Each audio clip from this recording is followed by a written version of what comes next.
A pior coisa que pode acontecer a um pregador é ele se tornar civilizado. Ele não possui mais nenhum valor, nenhum valor. Eu escolheria Leonard Ravenhill no lugar de 20 calvinistas mortos.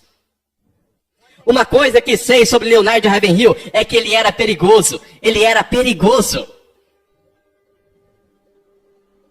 Atualmente, considere sadicamente, se você disser que as pessoas devem tomar a cruz, isso será vão. Não diga aos jovens sobre a cruz, isso irá desencorajá-los. O quê? Eu sugerindo que Jesus não era esperto? Se você quer ser meu discípulo, diga adeus ao mundo e tchau. Veja quando as pessoas nascem de novo hoje em dia, elas não se separam do mundo. A maioria são como aqueles que seguiram os pastores que se desviaram de Israel.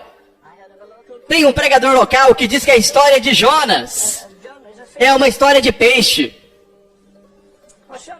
Mas é claro que é. Não é sobre um macaco, não é mesmo? Ele apenas se referiu que havia algo suspeito. Foi o que ele quis dizer, o que não é verdade. Porque Jesus disse, ele não nega a palavra de Deus. Um homem que nega a palavra de Deus deveria renunciar e vender hambúrgueres. Aquele que começou como um crente e se torna libertino deveria sair do púlpito. Eu o despediria se eu tivesse poder sobre aquele homem.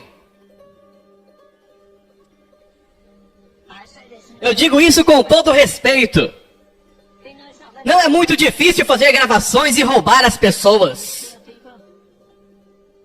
Não é muito difícil fazer livros, escrever livros. Mas diga-me, onde está o homem que pode trazer fogo dos céus hoje em dia? Muita gente ouve nossas gravações e quase todo dia as pessoas nos escrevem perguntando: você vai escrever outro livro? Você vai nos dar um livro sobre cristianismo? Você vai nos dar um livro sobre adoração? Não é necessário muita coragem para sentar em uma escrivaninha e olhar para as referências em minha Bíblia e analisar coisas que nascem em meus pensamentos. Mas se eu estiver desviado do caminho, entende? Isso não significa basicamente crescimento de cinza, de podridão. Lembre-se da Igreja Católica Romana, nós não temos falsos profetas. E o mormonismo, e os testemunhas de Jeová? Nós temos mais falsos profetas neste país ou na Inglaterra hoje em dia do que essas pessoas jamais ouviram falar. E você me diz que há um altar construído lá? Tem um guru que sai nas paredes lá, toda hora do almoço, e amontoa 2.000 estudantes ao seu redor. Venha e sente-se ao redor desse paroleiro e escute. Como um homem ateu e herege pode magnetizar bases, vontades e costumes que nem Deus consegue? O apóstolo Paulo disse, a minha palavra não consistia em sabedoria persuasiva, de sabedoria humana, mas em demonstração de poder do Espírito Santo. Você sabia que quando ele caiu de joelhos antes, ele voltou e reconstruiu o antigo altar? Nós não queremos voltar para os velhos votos, velhos comprometimentos. Todos nós somos tentados a fazer coisas novas. O Senhor sabe que os quebramos, os votos, em algumas semanas. Cristianismo não foi medido pelo equilíbrio e expectativas. O cristianismo foi testado, jogado difícil e rejeitado. Alguns de nós vencemos isso e estou contente. Deixe-me dizer, eu sempre digo, eu não sei onde você está espiritualmente. Mas há alguns homens que andam com Deus, que não sabem o que poderia ter sido após anos se eles estivessem se cuidando. Sabe o que aconteceu? Quando eles nasceram de novo, foram colocados em um congelador. Há um velho ousado, o último da linha batista, Billy Sunday. Ele escreveu o prefácio para o meu último livro, é um grande personagem. E ele disse a algumas pessoas onde ele mora, em Greenville, Carolina do Sul. Ele disse isso vivendo no século passado. Ele disse, o homem não pode vender congeladores, pois o mundo está lotado de cubos de gelo. E ele disse, é isso que você faz com um congelador. Você pega a sua tomada e liga, mas não tem energia. Então ele não ganhou muito. Mas posso até imitá-lo no que ele disse. O meu país. Nós temos os maiores congeladores da América. Eles possuem até compartimentos superiores neles. Não fui eu quem disse isso, mas sim um batista. Mas não os traga aos nascimentos e coloque-os em um congelador.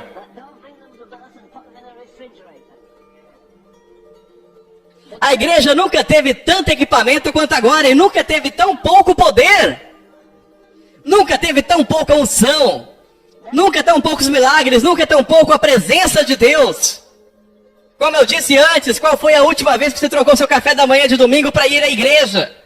Oh, bela maravilha, majestade de Deus, glória de Deus, onipotência de Deus. Nós sabíamos o que aconteceria, levanta, senta. Aí vem outra cantoria, sente-se um pouco mais. Agora o cubo está secando, coloque mais gelo dentro dele. E agora temos um novo pesar. Temos profetas que gastam o tempo que seria necessário para despertar o mundo jogando conversa fora. O que é ter todas as máquinas do mundo e você não poder controlá-las? Eu não me importo se você tem um Volkswagen ou mesmo um Rolls Royce. Tudo depende de uma coisa. Quando você se senta em um carro, você dá direção. Se o carro não liga, você está acabado. Mas você pode ter seguro, talvez um carro mais fino, com as melhores condições. Mas você precisa que ele ligue para poder dirigi-lo. Mas olhe para todo o equipamento da igreja. Se o fogo do Espírito Santo realmente veio sobre a igreja hoje em dia, nós poderíamos ganhar o mundo em 6 meses. Sem acabar com ele.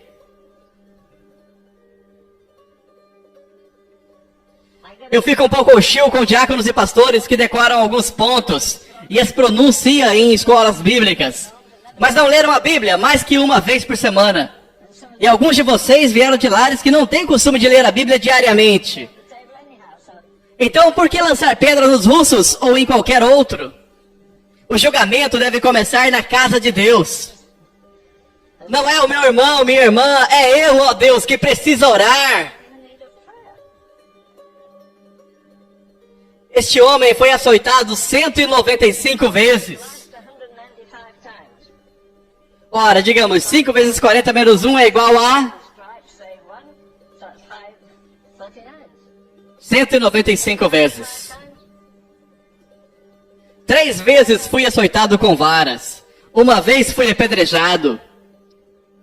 Eu não tenho nenhuma personalidade maravilhosa. Ele diz até para Corinto. Eu acho isso muito feio.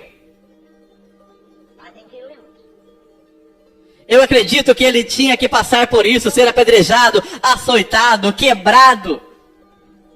Em trabalhos e fadiga, em vigília muitas vezes, em fome e sede, em jejum muitas vezes, com frio e nudez. Vamos lá, relaxe, tome um pouco de vinho. Quem diz isso está fugindo dos sofrimentos de Cristo. Ele murmura sobre isso? Não. E diz, uma coisa não é dizer nada, e alguém para piorar as coisas. Te coloca em um buraco fétido e te deixa lá por dias, semanas, meses e anos. Mas ele diz, a coisa que mais me machuca é isso.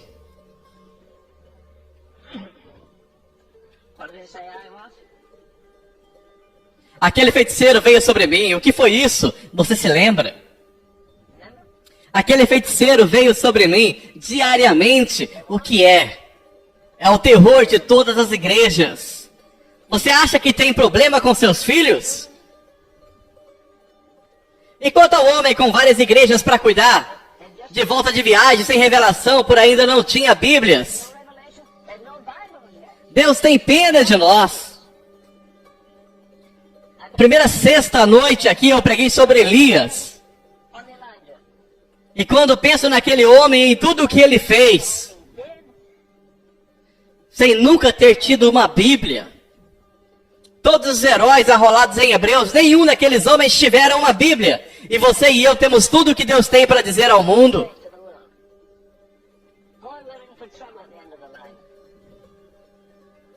Eu gosto do hino, que firme alicerce. Tudo o que ele poderia ter dito a você, ele já disse. Mas eis um homem que diariamente visava a eternidade. Isso é o que ele diz no capítulo que lemos de 2 Coríntios 5.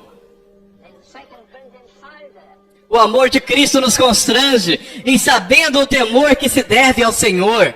Nada desse amor sentimental e comercial. Deus é justo e santo. Deus fez um grande investimento em você.